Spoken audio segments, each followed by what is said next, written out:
It's late at night, there's giant bonfires all around. Kids are going wild. It's May long. Everyone is wasted. I'm on the hood of a truck, flying through the campground like the rebel that I am. All of a sudden, the truck comes to a stop, and drunk Alicia slides right off the front end, hits the ground straight on my tailbone, and I'm not really sure what happened the rest of the night, but I woke up with the blackest bruise I've ever had down my butt and up my back. I think my lower back is still messed up from that experience. This is just one moment in a much bigger story.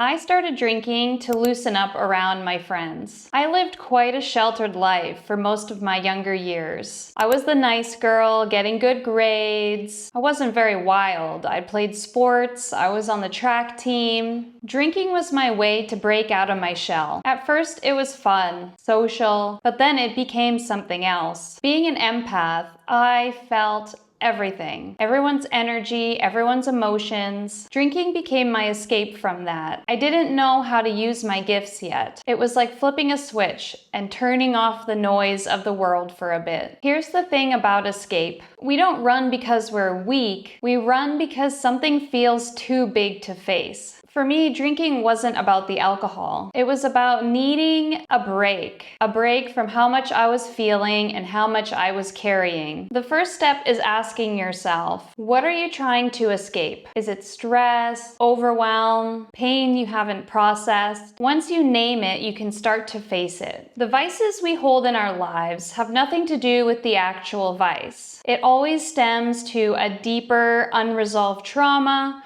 some kind of emotional trigger, or something that's bothering us. And vices can look so different depending on who you are. It can be the simplest things like binge watching television, shopping, using food as a crutch, self-punishment like not eating enough, excess fitness. These different ways we try to seek control outside of ourselves when we feel like we're out of control in another area. What started as a very social thing for me turned into something that I started to do alone, in my room, late at night. I was waitressing tables at 15 years old, living on my own, and I just needed to de-stress. I always had a 40-pounder of rye whiskey in the freezer, giant bag of ice, and in the fridge a bottle of Coke and a huge flat of Lucky Lager beer. My house was the party house for a while. I liked drinking because it took the edge off of life for a bit. But there was always a point in the night when it all came rushing back. The weight of the world, the sadness. I'd start spinning and it would all creep back in. I thought I was free, but I wasn't. The reason I'm sharing this story with you is because I feel like it's a crucial part in the rebel's journey. You know you're different. You know you're not the same as most other people. And yet, usually the path to finding ourselves starts with being a follower, whether that's slipping into drinking, drugs,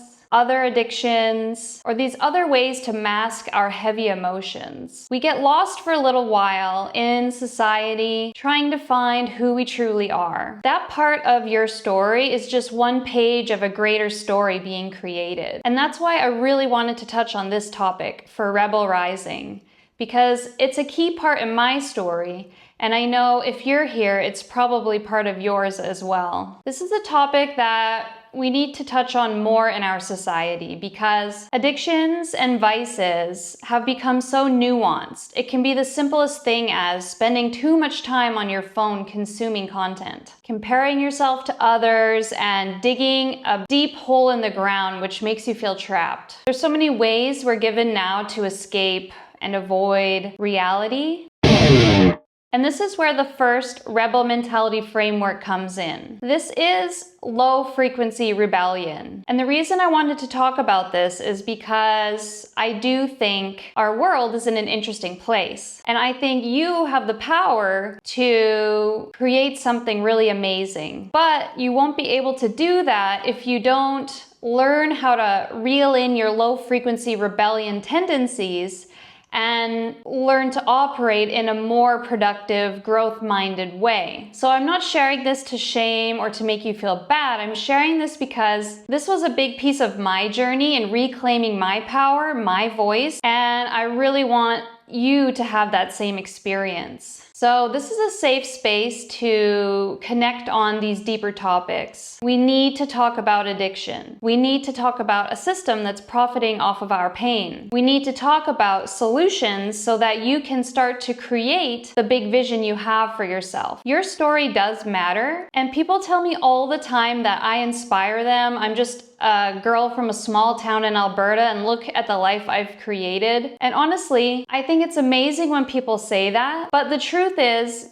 you can create it too. The truth here is I'm not that special. I've just been stubborn enough and brave enough to continually push the boundaries of what's possible for myself, to not let these lower frequency rebellion behaviors slow me down, to say, wait a minute, I'm not here to numb myself, to live a life where I'm escaping reality. I'm not here to be ruled by my pain. I'm here to live a life of light and peace, power, conviction, prosperity, and meaning. You have a life that's worth fighting for. And I know that because I fought for my own life as well. There are times when I wanted to quit. There are times when I just wanted to disappear. There are times when it all just felt too much for me. And I was able to move through those moments. And they made me stronger, and they made me who I am today. So this is why I knew this had to be an important piece of the Rebel Rising movement, and a piece of the frameworks I want to impart with you so you can have this terminology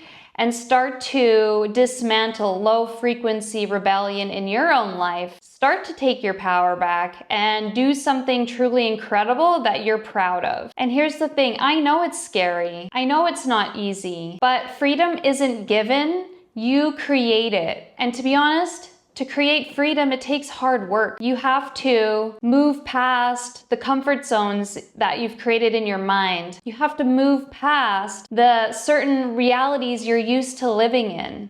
You have to be able to change your mindset.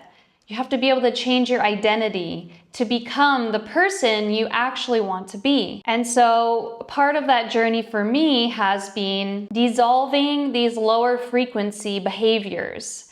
Dissolving these lower frequency ties, these things that were holding me back, these emotions. Even emotions are addicting, right? Ed Milet was saying that we all have a few emotional home bases, and this was truly life-changing for me. And so even if you look at that as well, what emotions do you find yourself consistently returning to? You have a choice, right? And even your emotions are addicting. So let's live with emotions that are empowering, that move you, right? Even for me, one of my emotional home bases is this feeling of like melancholy, sort of sadness. And it used to really mess me up when I would get there. And I was able to reframe it and say, wait a minute, this emotion actually teaches me so much. And I found the beauty in it. So your emotional home bases aren't all positive emotions, but it's reframing how you navigate and hold yourself within them, right?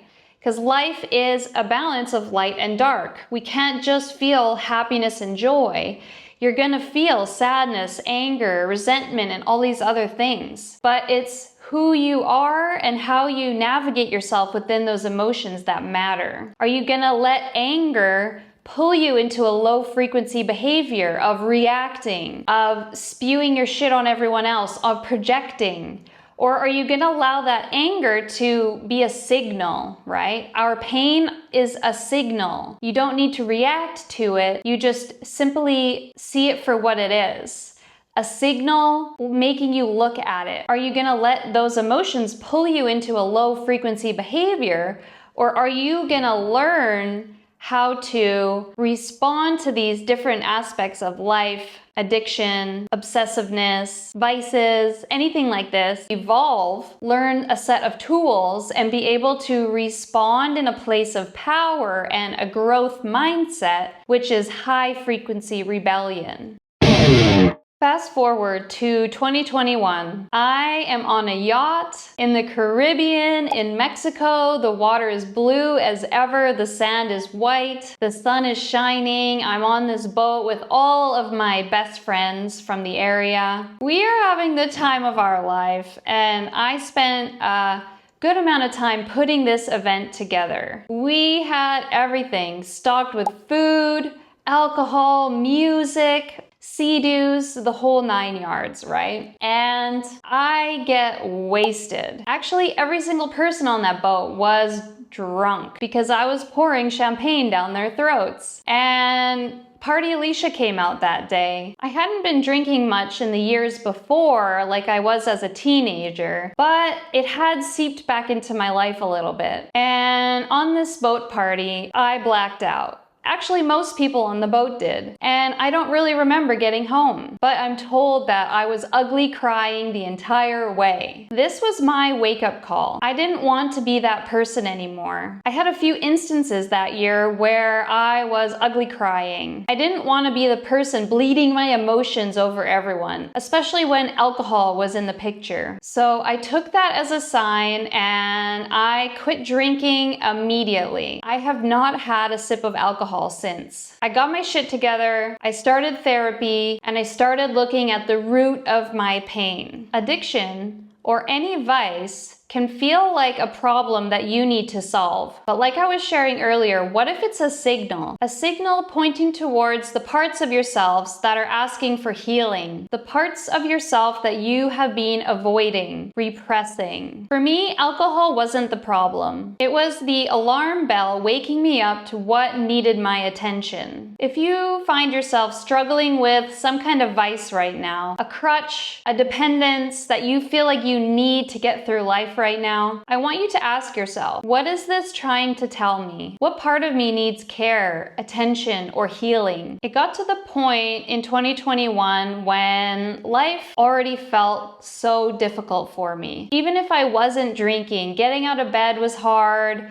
Any sign of confrontation, I would just crumble. I was in a very delicate place, and as you know, the world was in a very chaotic place too. Everything just felt uncertain. That's when I knew I needed to put alcohol down and prioritize my mental health and my physical health. Drinking was only intensifying those experiences for me, making my mental health plummet down the drain and making me even more sensitive to the outside world. And honestly, it just wasn't worth it any longer. For an entire year, I simplified everything. I would go on long walks every day. I de-stressed my life. I prioritized good sleep, eating well. I slowed down. I learned, maybe for the first time in my life, how to downshift. And I was reflecting on what really mattered to me. I started to decondition my ego, and I started to find my self-worth in other places than just work or money. I started to find my worth in my character, my heart, and my energy. Here's what I learned. Healing does not happen all at once. It's about the small and consistent changes that you make for yourself.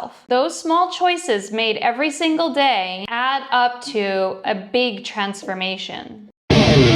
If you are overwhelmed by the thought of change, I get it. Just start small. Start with one thing that you can do today to take care of yourself. This changed everything for me. I fell in love with taking care of myself. Instead of putting everyone else's needs before my own, I prioritized me. I worked on softening instead of hardening to the world. And honestly, my greatest rebellion was that. My greatest rebellion in the last few years has been learning to soften, to be more of my true self. I no longer needed to numb out or mask myself because I looked at my deeper issues. It wasn't the alcohol I was worried about slipping back into. Honestly, I don't even feel the urge to drink. Even if I'm around other people doing it, it doesn't bother me. What I needed to work on, what my lesson has been, is not holding so much in, not hiding my emotions or my fears. I had to learn how to communicate, how to process, how to let go of shame and ego. I became a woman who could speak her truth, who could communicate her needs without fear. I built a life surrounded by very kind, supportive, generous people who challenged me to rise. I trusted myself again, and I realized that I am worthy of communicating my needs, that my needs matter. For a long time growing up, and even in my recent years, alcohol was a vice. But all it was a signal to dig deeper, to heal more, to look at the things that were pulling on me, the pain. And I did something about it. I took control of my life again. True freedom doesn't come from escaping the hard stuff. It comes from facing it, healing the darkness, and building a life that you're proud of. If my story resonates with you, I want you to know, whatever you're using as an escape, be it drugs, alcohol, hobbies, scrolling, food, or anything else, it's just a signal. It's not about the vice. I want you to look deeper. There's something else that is calling for your attention. You have the power to take control back of your life, to heal, to grow, and to create a life that's worth fully living. It won't be easy, but I promise you it'll be worth it. If you're on this journey, and if this resonates with you, please let me know in the comments. Let's start the conversation and connect with each other, remembering to be kind to those in the comments. Your story doesn't end here. It's just the beginning. There's a greater story being written, and you are the author.